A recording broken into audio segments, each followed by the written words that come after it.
গুনাহগারের গুনাহ জরে দে আপনা দয়া করে তরাইবেন দয়া করে তরাইবেন উম্মত গুনাহগার নবীজি আল্লাহ আল্লাহ আল্লাহু লা ইলাহা ইল্লাহু আল্লাহ আল্লাহ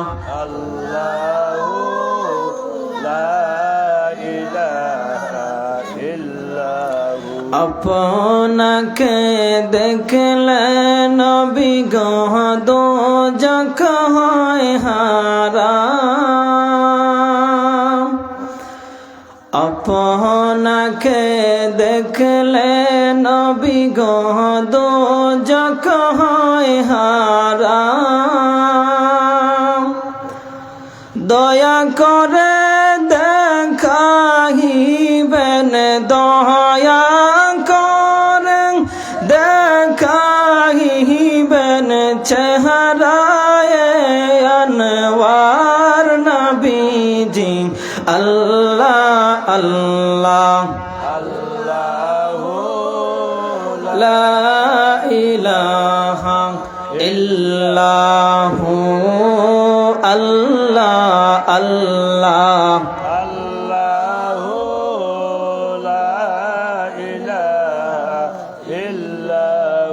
মৌতের তুফান চলবে যখন নবী গয়মরার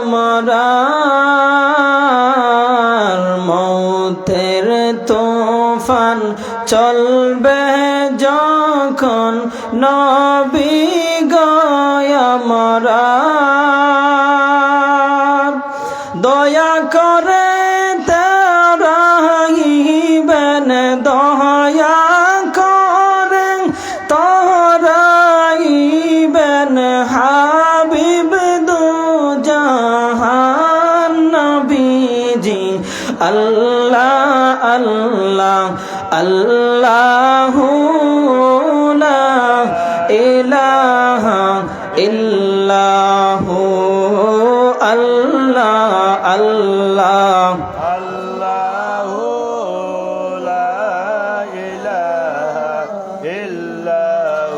লা ইলাহা ইল্লাল্লাহু মুহাম্মাদুর রাসূলুল্লাহ সাল্লাল্লাহু আলাইহি ওয়াসাল্লাম। সম্মানিত হাজির কিরাম, আমি আপনাদের সামনে বাদ আসর থেকে মাগরিব পর্যন্ত কিছু আলোচনা করছিলাম। যেহেতু কমিটির অনুরোধে আপনাদের সামনে যে আমার অসমাপ্ত যে বয়ানটা ছিল এটা আপনাদের সামনে পেশ করার জন্য অনুরোধ করা হয়েছে। আপনারা কি শুনবেন? হ্যাঁ, আমি যেহেতু হজরতের সময়টা নষ্ট করতেছি এর জন্য ক্ষমা প্রার্থী। খুব অল্প সময়ে আমি শেষ করে দেবো ইনশাআল্লাহ। আপনাদের সামনে আমি যে আলোচনা করেছিলাম পূর্বে যে আল্লাহ পাক রব্বুল আলামিন জান্নাতীদের ভিতরে যে আমাদেরকে দেখা দিবেন, সেই মুহূর্তে ওনার সম্মানিত দুইজন মেহমানের তেলাওয়াত আপনাদের সামনে শুনিয়ে ফেলেছি ইনশাআল্লাহ। এখন শুধু আল্লাহ পাক রব্বুল আলামিন যে আমাদের সামনে দেখা দিবেন এবং ওনার তেলাওয়াত আমাদেরকে শোনাবেন। আল্লাহ পাক রব্বুল আলামিন হযরত দাউদ আলাইহিস সালামের কণ্ঠ থেকে জান্নাতবাসীদেরকে তেলাওয়াত শোনায়েছেন। যার উপরে কুরআন নাজিল হয়,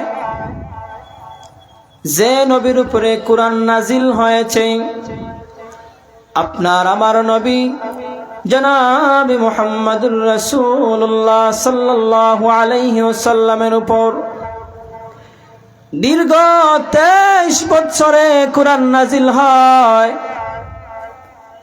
আল্লাহ পাক রব্বুল আলামিন জান্নাতের ভিতরে যে বিশাল আয়োজন করেছিলেন, সেই আয়োজনের ভিতরে আল্লাহ নবী কোরআন তেলাওয়াত করেছিলেন। আল্লাহর নবীর কোরআন তেলাওয়াতের পর আল্লাহ স্বয়ং জান্নাতবাসীদেরকে বলতেছেন, ও জান্নাতবাসীরা, এতক্ষণ তোমরা আমার কোরআন কালাম থেকে তেলাওয়াত শুনেছো। আমার দুইজন বন্ধু, দুইজন হাবিব, আমার দুইজন পয়গম্বর, একজন হযরত দাউদ আলাইহিস সালাম। এই দাউদের উপরে জাবুর কিতাব নাজিল হয়েছিল। এই দাউদ কিন্তু কোরআনের হাফিজ ছিল না। আমি আল্লাহ তাআলার অর্ডারে, আমি আল্লাহ কোন বললেন ফায়াকুন হয়ে যায়। আমি দাউদকে 30 পারার হাফিজে কোরআন বানিয়ে দিয়েছিলাম। আমার বন্ধু, যেই বন্ধুর উপরে আমি কোরআন নাজিল করেছি, আমার সেই বন্ধু তেলাওয়াত শুনে তোমরা আনন্দিত হয়ে গেলা, আশ্চর্য হয়ে গেলা। ও জান্নাতবাসীরা, আমি তো এখনো কোরআন তেলাওয়াত করি নাই। যে আল্লাহ কোরআন নাজিল করেছেন সেই আল্লাহর তেলাওয়াত বুঝি কত সুন্দর, কত সুন্দর। দাউদের তেলাওয়াত শুনে, জাবুর কিতাব থেকে তেলাওয়াত শুনে কেউ মুসলমান হয় নাই। আমার বন্ধুর উপরে আমি কোরআন নাজিল করেছি। আমার বন্ধুর তেলাওয়াত শুনে মক্কার বেঈমান কাফিররা মুসলমান হয়ে গেছে। মক্কার বেঈমান কাফিররা বলতো, মুহাম্মদ পাগল, মুহাম্মদ পাগল, মুহাম্মাদের দ্বারা কাছে যাইও না। যখন মক্কার বড় বড় লিডাররা যখন বলতে লাগলো আল্লাহর নবী পাগল, আল্লাহ নবী তোমরা দ্বারা কাছে যাইও না, সেই লিডাররা চিন্তা করলো সাধারণ মানুষ বললে আমরা মেনে নিতাম, মেনে নিতাম, মেনে নিতাম। কিন্তু এত বড় বড়, এত বড় বড় লিডার, যারা মদিনার এমপি মন্ত্রীর মতো পাওয়ারফুল ছিল, প্রধানমন্ত্রীর মতো পাওয়ারফুল, ওরা যদি বলে মুহাম্মদ পাগল, মুহাম্মদ পাগল, একবার না হলেও, একবার না হলেও সেই পাগলকে দেখতে চাই। আল্লাহর নবী কোরআন তেলাওয়াত এত সুন্দর, এত মজার তেলাওয়াত করতেন। সেই জায়গায় সেই কবিগুলা ওদের কানের ভিতরে তুলা লাগায়া গিয়েছিল। যেই মুহূর্তে ওরা আল্লাহর নবীর সামনে হাজির হলো, আল্লাহ পাক রব্বুল আলামিন হেদায়েত দিলে দুনিয়ার কেউ এই হেদায়েত থেকে কেউ বিতাড়িত করতে পারবে না। আল্লাহ যাকে হেদায়েত দেন তাকে কেউ ফিরাইতে পারবে? আল্লাহ পাক রব্বুল আলামিন সেই তুলার ভিতর থেকে ছিদ্র করে আল্লাহর নবীর কোরআন তেলাওয়াত শোনায় দিতেছেন। মানুষগুলো আশ্চর্য হয়ে গেল, এত সুন্দর তেলাওয়াত আমরা কোনোদিন শুনি নাই, কোনোদিন শুনি নাই। এত সুন্দর ছন্দ, ছন্দ মিনাইল, কোনো বেশ কম নাই, অর্থেরও কোনো বেমিল নাই, বেমিল নাই। এই মদিনার, এই মক্কার বড় বড় লিডাররা কেমনে মুহাম্মদকে পাগল বলে? পাগল তুমি না, পাগল বরং ওরাই বড় পাগল। আল্লাহ হেদায়েত দিয়ে দিয়েছেন, সুবহানাল্লাহ। আল্লাহ নবীর সামনে দাঁড়ায় বলতেছেন, ওগো নবীজি, আপনার গোষ্ঠীর লোকেরাই আপনাকে পাগল বলে, আপনাকে পাগল বলে। আর শরম দিয়েন না, এখন থেকে আমাদেরকে কালিমা পড়ে মুসলমান বানায়া দেন। ও জান্নাতবাসীরা, আমার বন্ধুর তেলাওয়াত শুনে তোমরা আশ্চর্য হয়ে গেলে, এত খুশি, এত ফালাইতেছো। আমি আল্লাহ তো এখনো তেলাওয়াত শুরু করি নাই, শুরু করি নাই। সেদিন আল্লাহ পাক রব্বুল আলামিন সূরা রহমান থেকে তেলাওয়াত করবেন। আমরা দুনিয়ার মধ্যে পড়ি আর রহমান, আল্লাহ হলো দয়াময়, করুণাময়। কিন্তু সেদিন আল্লাহ পাক রব্বুল আলামিন উনি উনার নিজের পরিচয় উনি আল্লাহই দিবেন। আল্লাহ পড়বেন আনার রহমান,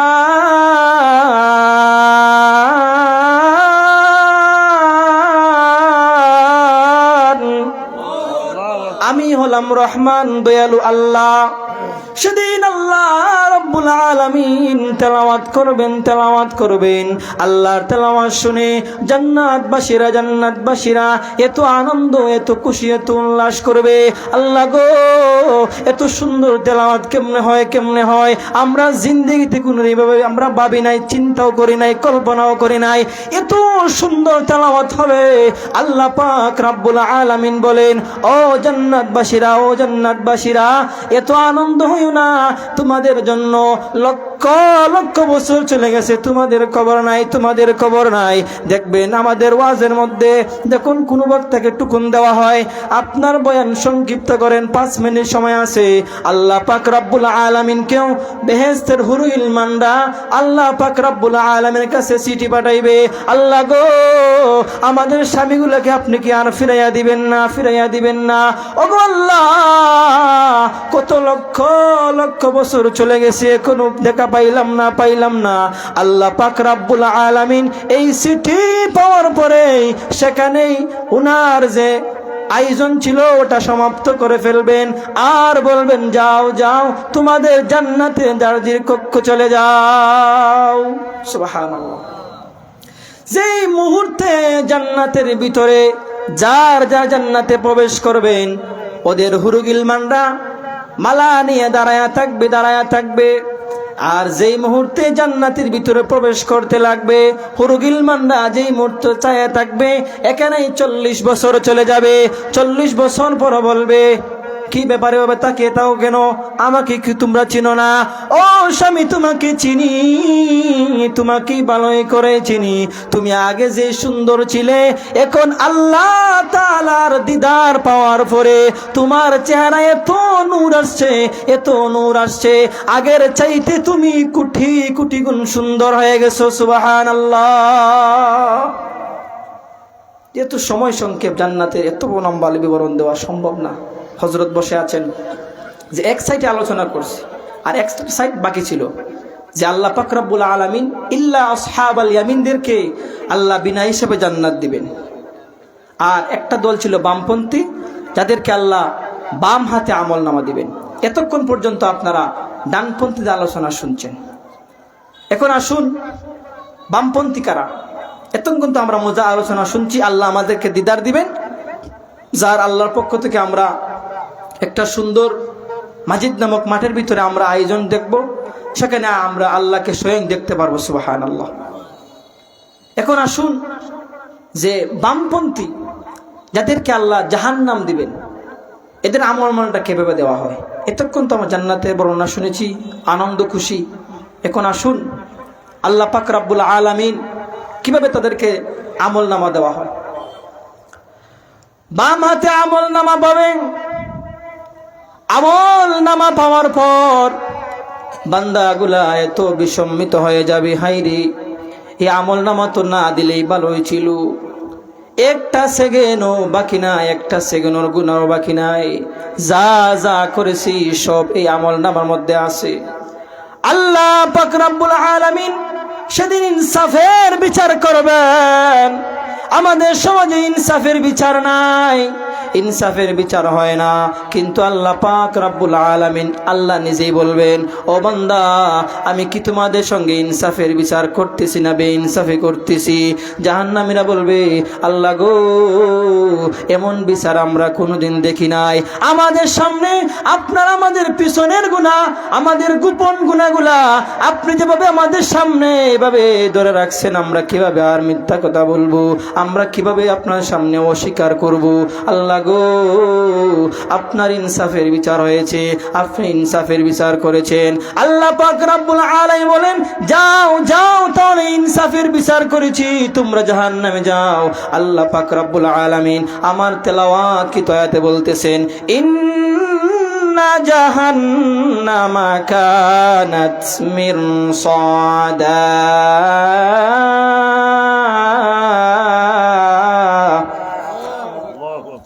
জাহান্নাম অপেক্ষায় থাকবে জাহান্নামীদের জন্য, লাবিসিনা ফিহা আহকাবা, এটা হবে জাহান্নামীদের জন্য স্থান, লা ইয়াযুকুনা ফিহা বারদান ওয়ালা শারাবা, সেখানে তাদেরকে কোনো পানি দেওয়া হবে না, কোনো খাবার দেওয়া হবে না, দুনিয়ার কোনো পোলাও কুরমা দেওয়া হবে না, একমাত্র পানি দেওয়া হবে ইল্লা হামিমান ওয়া গাসসাকা।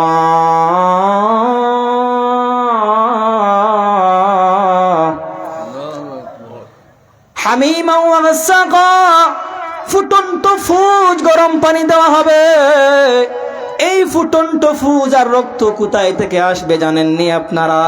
যেই আগুন দিয়ে জাহান্নামীদেরকে জ্বালানো হবে, আপনার শরীর থেকে যে রক্ত যে গাম গুলা বাহির হয়ে জাহান্নামের তলদেশে তোলা হবে, এই তলদেশ থেকে আবার রক্তগুলা ফুজগুলা একটা পাত্রের মধ্যে রাইখা আবার জাহান্নামের আগুন দিয়ে আবার ফুটানো হবে। হাজার বছর পর আল্লাহ পাক রব্বুল আলামিনকে বলবে, আল্লাহ গো, আমাদের আর পানির পিপাসা সহ্য হয় না, আপনি আমাদেরকে পানি দেন। আল্লাহ বলবো, ফেরেশতা পানি দাও, আমার বান্দাকে তোমরা পানি দিয়ে দাও। এমন পানি দিবে আমার গুনাহগার বান্দারা একবারও চিন্তা করবে না পানিটা ঠান্ডা, পানিটা মিঠা, পানিটা তিতা না মিঠা, একবারও চিন্তা করবে না। পানি বলছে যেই মুহূর্তে পানিটা সামনে পাইবে সঙ্গে সঙ্গে পানিটা সাথে সাথে জাহান্নামীরা পান করে ফেলবে। ওরা চিন্তাও করবে না এই পানিটা কিরকম। পানিটা খাওয়ার পরে বান্দা একবার অনুভব করতে পারবে তার জিহ্বা থেকে লাগায়া ভিতরের যা কিছু আছে একবারে সব কিছু পায়খানার রাস্তা দিয়ে বাহির হয়ে যাবে। নাউজুবিল্লাহ, সব বাহির হয়ে যাবে। এবার বান্দা বলবে, আল্লাহ আগেই তো ভালো ছিলাম, পানি পান করার আগেই তো ভালো ছিলাম, এ কেমন পানি দিলেন? যেই পানি পান করার পরে আমাদের ভিতরে আর কিছুই নাই, একবারে জিহ্বা থেকে লাগে ভিতরের যা কিছু আছে একবারে সব বাইর হয়ে গেছে। এখন আমি জানতে চাই, যদি আপনার ভিতরে আপনার কলিজা না থাকে, আপনার হৃৎপিণ্ড না থাকে, আপনার কিডনি না থাকে, আপনি কি সুস্থ মানুষ না অসুস্থ মানুষ? আপনি কি বাঁচবেন না বা মরে যাবেন? একবার জানতে চাই, যেই মানুষের কলিজাও নাই, ওর বড় নাই, ওর কিডনিও নাই, সেই মানুষটা কিরকম হবে? আল্লাহ পাক রব্বুল আলামিন বলতেছেন, আল্লাহ পানি পান করার আগেই তো ভালো ছিলাম, এই কেমন পানি পান করাইলা, যে পানি পান করার পরে আমাদের ভিতরে আর কিছুই নাই। আল্লাহ ফরায়াতে বলতেছেন, জাযাআউ ওয়াফাকা,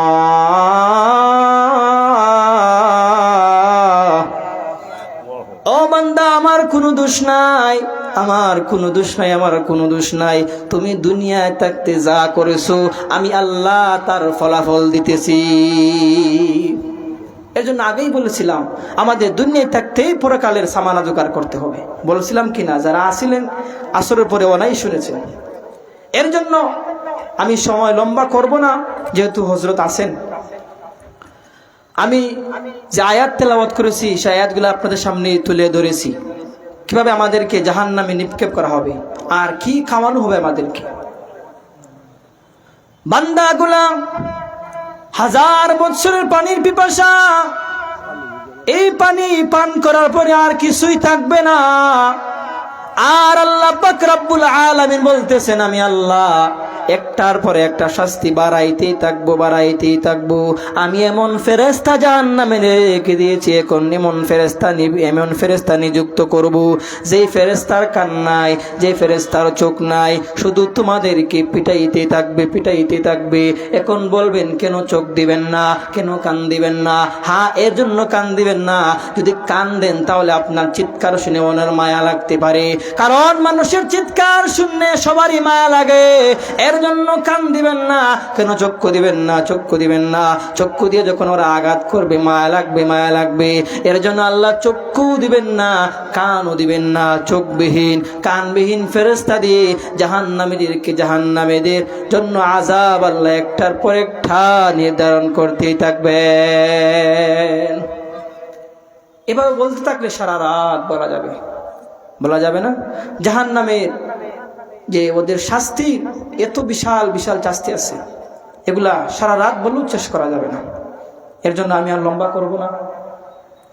আপনাদের সামনে যে আলোচনা করেছি,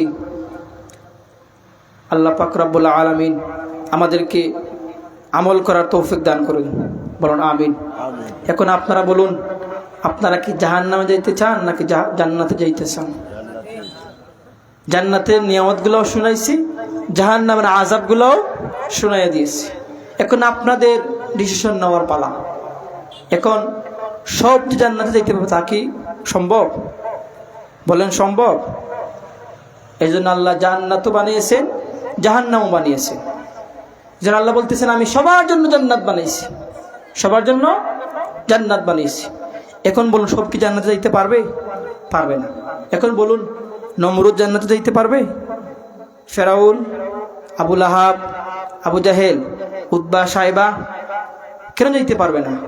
ওরা ইসলাম গ্রহণ করে নাই, নবীকে মানে নাই, নবীকে মানে নাই। এই যে আবু জাহেল, ও জানতো যে মুহাম্মদ সাল্লাল্লাহু আলাইহি ওয়াসাল্লাম আল্লাহর পয়গম্বর, ও জানতো। একটা ঘটনা বলে শেষ করে দেব। একদিন এই আবু জাহাল, ও কিন্তু ওরা মূর্তি বানিয়ে, মূর্তি ছিলেন আপনারা, দেবতা বলা হয় তাদের, ওরা দেবতা বানিয়ে বাজারে বিক্রি করত, ওদের খুদা বলতো। নাউজুবিল্লাহ মিন যালিক। একদিন ওদের খুদা বানিয়ে বাজারে রওনা হয়েছে। রাস্তায় চলতে চলতে হঠাৎ ওনার প্রস্রাবে ধরেছে, ইস্তেঞ্জা করার একটা অনুভূতি করেছে। এখন বলুন ওদের খুদাকে নিয়ে কি উনি প্রস্রাব করতে পারবেন? এটা অসম্মান হয় না? বেয়াদবি হয়ে যায় না? ওদের তো খুদা। ও কি করছে? পিছনে রাইকা প্রস্রাব করতেছে। হঠাৎ করে একটা কুকুর আসছে। কুকুর দেখবেন সব জায়গায় প্রস্রাব করে না, করে যেখানে ওর গ্রানের সঙ্গে গ্রান মিলে ওখানেই একটু প্রস্রাব করে দেয়। আবার এক জায়গায় প্রস্রাব করে না, একটু পরপর পরপর গিয়ে প্রস্রাব করে। তো আসছে, আইসার সঙ্গার পর ওর সঙ্গে মিলে গেছে, গ্রানের সাথে মিলে গেছে। ও কিন্তু হচ্ছে ঠ্যাং তুলে এই মূর্তির উপরে প্রস্রাব করতে লাগলো। আবু জাহেল বলতেছে হাই রে, আমি প্রস্রাব করি সামনে, পিছনের দিকে আওয়াজ হয়। ও যখন তাকায় পিছনে দেখলো, হাই সর্বনাশ, কুকুরে কি করতেছে? ওর খুদার উপরে প্রস্রাব করতেছে। ও সঙ্গে সঙ্গে বলতেছে হাই রে, এটা তো খুদা না, এটা তো হুদা, মুহাম্মাদের খুদাই আসল খুদা। সুবহানাল্লাহ। আল্লাহ সেদিন তার মুখ থেকে বাহির করে দিয়েছিলেন যে মুহাম্মাদের খুদাই আসল খুদা, অত খুদা না, অত হুদা। যে বেটা তোর উপরে কুকুরে প্রস্রাব করে দিতে পারলে না, তারা ধ্বংস করে দিতে। আপনারা কি বুঝেন না আমার কথা? যে ওর খুদার উপরে কুকুরে প্রস্রাব করতেছে। এখন কতটুকু জ্ঞানহীন হলে আপনারা বলুন যে এটা খুদা হতে পারে? ও সেদিন বুঝতে পেরেছে যে এটা খুদা না, আমাদের মুহাম্মাদের খুদাই আসল খুদা। কিন্তু হেদায়েত যে নাই। এজন্য আল্লাহ বলতেছেন ইন্নাকা লা তাহদি মান আহবাবতা ওয়ালাকিন্নাল্লাহা ইয়াহদি মান ইয়াশা। আমি আল্লাহ সবাইকে হেদায়েত দিব না। এই আয়াতটা নাজিল হয়েছিল আল্লাহর নবীর চাচা আবু তালেব যখন ইন্তেকাল করেন। আল্লাহর নবী এত আদরের চাচা, এত আদরের চাচা, আল্লাহ নবী গায়ে কোনো বেঈমান কাফেররা আঘাত করবে এত সাহস কারো ছিল না। এই আবু তালেব আল্লাহ নবীকে হেফাজত করতো, আল্লাহ নবীকে বেঈমান কাফেরের কাছ থেকে আল্লাহ নবীকে সাহস দিত, সাহস যোগাইতো। কিন্তু আল্লাহ নবীকে মানেন নাই, আল্লাহ নবীকে বিশ্বাস করেন নাই। কিন্তু উনি জানতেন যে মুহাম্মদ আখির জামানার নবী জনাবে মুহাম্মদুর রাসূলুল্লাহ সাল্লাল্লাহু আলাইহি সাল্লাম উনি জানতেন। কিন্তু একটা কারণে উনি আল্লাহর নবী কালিমা গ্রহণ করে নাই। সেই কারণটা কি? এই কারণ একটাই হলো বাপ দাদার ধর্ম মানার কারণে। উনি বলতেছেন ও বাতিজা, আমি ইচ্ছা করলে তোমার কালিমা আমি গ্রহণ করতে পারবো রে বাতিজা, কিন্তু আমি মরার পরে আমার 14 গোষ্ঠী বলবি মরার আগ মুহূর্তে বাপ দাদার ধর্মের মধ্যে কালিমা ইরা গেছে, এর জন্য আমি কালিমা গ্রহণ করতে পারবো না। আল্লাহ কি বলতেছেন? ওগো নবীজি, আপনি সবাইকে হেদায়েত দিতে পারবেন না। আপনি হেদায়েতের মালিক না, আমি আল্লাহ হেদায়েতের মালিক। আমি আল্লাহ যাকে চাইবো তাকে হেদায়েত দিব। আপনি নবী, তাদের কানের মধ্যে আপনি দাওয়াত দিতে থাকবেন, দাওয়াত দিবেন, কিন্তু হেদায়েত দেওয়ার মালিক আপনি নবী না। বলুন, নবীকে হেদায়েত দেওয়ার মালিক যদি থাকতেন তাহলে সবাইকে হেদায়েত দিয়ে দিতেন, তাহলে জাহান্নামে কে যাবে? জাহান্নামে কে যাবে? আল্লাহ নবী আসলেন, আবু তালেব মৃত্যুর কাছাকাছি উনি যখন মৃত্যুর সঙ্গে যখন উনি সাকরাতে আক্রান্ত, উনি চটপট করতেছেন, পাশের মধ্যে সব বেঈমানরা গুল দিয়ে বসে আছে। ভালো করে তাকায় দেখে যদি কোন মুহূর্তে কালিমা পড়ে নেই, আল্লাহর নবী উনার কাছে গেলেন, কানে কানে গিয়া বলতেছেন, ওগো চাচা, আপনি আমার মা বাবার পরে আপনি আশ্রয় কেন্দ্র ছিলেন। কেমন চাচা? উনারও সন্তান ছিল, কিন্তু উনার সন্তান থাকা অবস্থায় উনার বাতিজাকে না দিয়া উনার সন্তানকে কোনোদিন খাওয়ান নাই। এইভাবে উনার বাতিজাকে উনি দেখে শুনে রাখতেন। কিন্তু যখন মৃত্যুর সঙ্গে উনি যখন কাছে গেলেন, আল্লাহ নবী কানে রেখে দেবিয়া বলতেছেন, চাচা একটিবার কালিমাটা পড়েন। কিন্তু না, উনি উনার গোষ্ঠীর লোকের দিকে তাকায় আছেন, ইশারা দিয়া বলতেছেন, বাতিজা দেখো ওরা কিভাবে আমার দিকে কিভাবে তাকায় আছে, আমি কেমনে কালিমা পড়বো। আল্লাহ নবী ইশারা দিতেছেন, ও চাচা, আপনি কালিমা পড়া লাগবে না, আপনি শুধু আমার সঙ্গে ইশারা করেন, আপনি ইশারায় পড়েন, আমি আল্লাহর সামনে আমি নবী সুপারিশ করে জান্নাতে নিয়ে যাব। সুবহানাল্লাহ। আপনি শুধু মুখটা নাড়ান, আমি নবী আল্লাহর কাছে সুপারিশ করব আপনার জন্য। কিন্তু না, আল্লাহর নবী এত কষ্ট পাচ্ছিলেন চাচা, এত মায়ার চাচা, এত আদরের চাচা যখন মৃত্যুর সঙ্গে চটপট করতেছেন, আর আল্লাহর নবীও কালিমা পড়াইতে পারতেছেন না। আল্লাহ পাক রব্বুল আলামিন সঙ্গে সঙ্গে জিবরাইল আলাইহিস সালামকে বললেন, ও জিবরাইল, যাও আমার বন্ধুর কাছে যাও, আমার বন্ধুকে বলে দাও, আর আয়াতটা শুনে নাও, ইন্নাকা লা তাহদি মান আহবাবতা ওয়ালাকিন্নাল্লাহা ইয়াহদি মান ইয়াশা। আমার বন্ধুর কাছে আয়াতটা নিয়ে যাও, আর আমার বন্ধুকে বলে দাও, উনি চাইলে সবাইকে হেদায়েত দিতে পারবেন না, ওনার চাচার হেদায়েত নাই, উনি যেন কষ্ট পান না। আল্লাহ পাক রব্বুল আলামিন সর্বনিম্ন যে জাহান্নামের যে শাস্তি আছে সেই শাস্তিটা নবীর চাচাকে দিয়ে দিয়েছেন। সবচাইতে যে কম শাস্তি সেটা একমাত্র কার? নবীর চাচা আবু তালেব। কেন?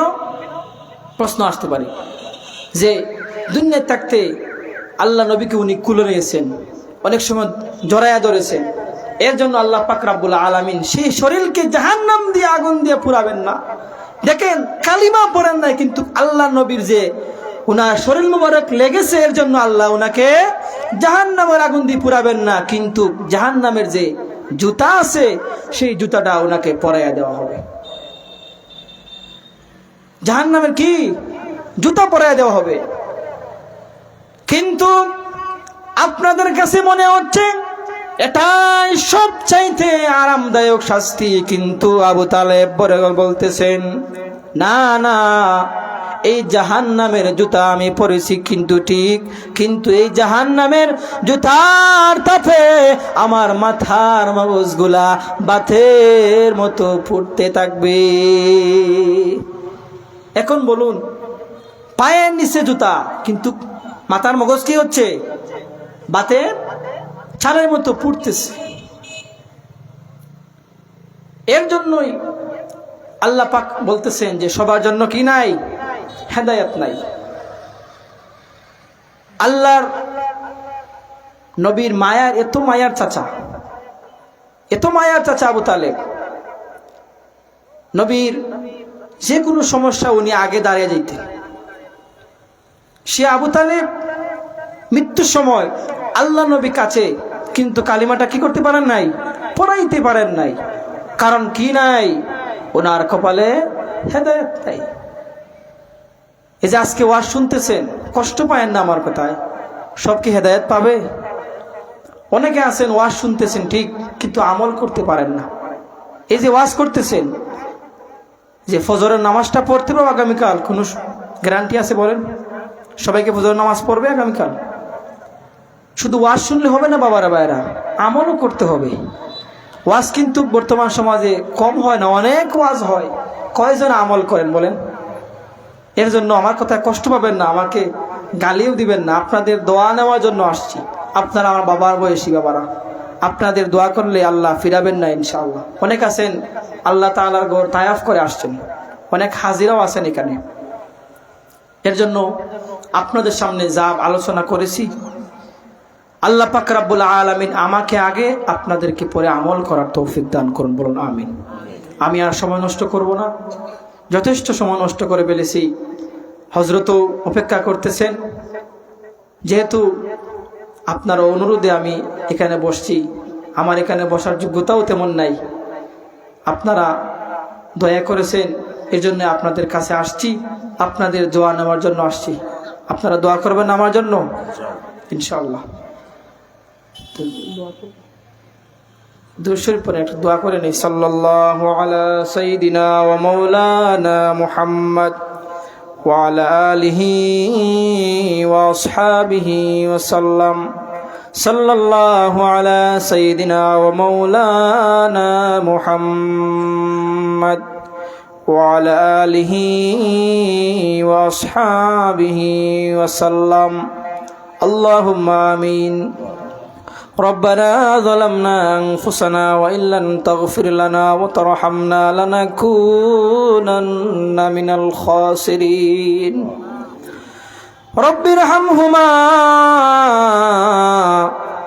كما ربياني صغيرا رب ارحمهما كما ربياني صغيرا اللهم بارك لنا في رجب وشعبان وبلغنا رمضان اللهم يا أرحم الراحمين يا أرحم الراحمين رب العالمين আল্লাহ মাগরিবের ফরজ সালাত আদায় করি আপনার মায়ার বান্দাদেরকে নিয়ে। আয় আল্লাহ, আপনার কোরআন হাদিস থেকে কিছু আলোচনা করেছি গো আল্লাহ। আয় আল্লাহ, আপনার জান্নাত জাহান্নামের আলোচনা করেছি গো আল্লাহ। আয় আল্লাহ, আপনার কোরআনে যেভাবে আছে আমরা সেভাবে বলেছি গো আল্লাহ। আয় আল্লাহ, আপনার জান্নাত আপনার জাহান্নাম আমরা বিশ্বাস করি আল্লাহ, কিন্তু আমরা এটাও জানি আপনি যে দয়ার আল্লাহ। আল্লাহ, আপনি চাইলে সব করতে পারেন গো আল্লাহ। আল্লাহ, এখানে আপনার অনেক মায়ার বান্দা আছেন গো আল্লাহ, যাদের দিকে তাকাইলে আপনার মায়া লাগে, দোয়া কবুল করে নেন। আল্লাহ, আপনার সেই মায়ার বান্দার দিকে তাকাই আমাদের দোয়ারে কবুল করে। আল্লাহ, আজকের এই ওয়াজ মাহফিল আপনি কবুল করে নেন। আয় আল্লাহ, আজকের এই ওয়াজ মাহফিলের উসিলায় আমাদের সকলের জিন্দেগীর সমস্ত গুনাহ মাফ করে দেন। আয় আল্লাহ, জীবনে এমন কোনো গুনাহ নাই আমাদের দ্বারা হয় নাই।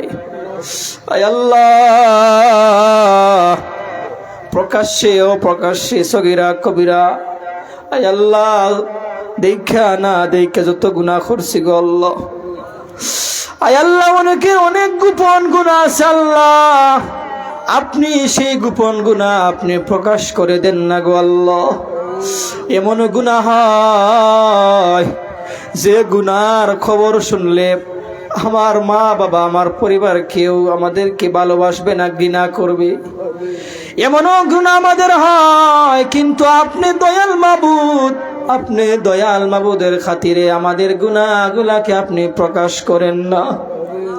আয় আল্লাহ, আজকের ওয়াজ মাহফিলের উসিলায় আমাদের পিছনের সমস্ত গুনাহ মাফ করে দেন।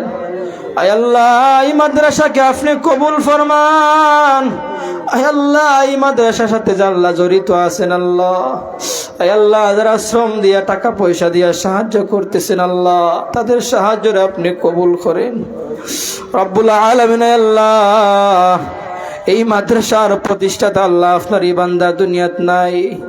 আয় আল্লাহ সমস্ত কিছুর সব আয় আল্লাহ আপনার এই বান্দার আমল নামার মধ্যে আপনি পৌঁছাইয়া দেন। আয় আল্লাহ সমস্ত কিছুর সব লক্ষ কোটি গুণ বাড়াইয়া সোনার মদিনায় প্রিয় নবীজির খেদমত পৌঁছাইয়া দেন। আয় আল্লাহ দুরুদ সালাম প্রিয় নবীজির খেদমত পৌঁছাইয়া দেন। আয় আল্লাহ প্রিয় নবীজির রূহ মুবারক আমাদের খুশ আর রাজি করে দেন। আয় আল্লাহ আসমানি জমিনি গজব থেকে আমাদেরকে হেফাজত ফরমান। আয় আল্লাহ অত্র মহল্লায় আপনি শান্তির হাওয়া চালু করে দেন। আয় আল্লাহ মসজিদ মাদ্রাসা খানকাকে আবাদ করে দেন। আয় আল্লাহ আমাদের সামনে অনেক মুরব্বী বাবা আছেন আল্লাহ, সেই মুরব্বী বাবাদেরকে আপনি আবু বকর বানায়া দেন। আয় আল্লাহ যুবক ভাইদেরকে আপনি খালিদ বিন ওয়ালিদ বানায়া দেন। আয় আল্লাহ ফরদার আলালের মা বোনদেরকে ফাতিমা খাদিজা বানায়া দেন। আয় আল্লাহ বাচ্চাদেরকে আপনি মাআজ বিন মুআজ বানায়া দেন। আয় আল্লাহ জিন্দেগির গুনাহ মাফ করে মাওলা আমাদের সবাইকে আপনি জান্নাতবাসী করে দেন। আয় আল্লাহ মরণের আগে মরণের সামানা জোগাড় করার তৌফিক দেন। আয় আল্লাহ অনেকের মা নাই, অনেকের বাবা নাই। আয় আল্লাহ অন্ধকার কবরে চলে গেছেন গো আল্লাহ রব্বুল আলামিন। আল্লাহ জানি না কোন হালতে কোন অবস্থায় আছে, অন্ধকার ঘর আল্লাহ, কোনো বাতি নাই সাথী নাই। আয় আল্লাহ আমাদের একদিন সেই ঘরে যাইতে হবে। আয় আল্লাহ আমাদের প্রত্যেককে সেই ঘরের সামানা জোগাড় করার তৌফিক দেন।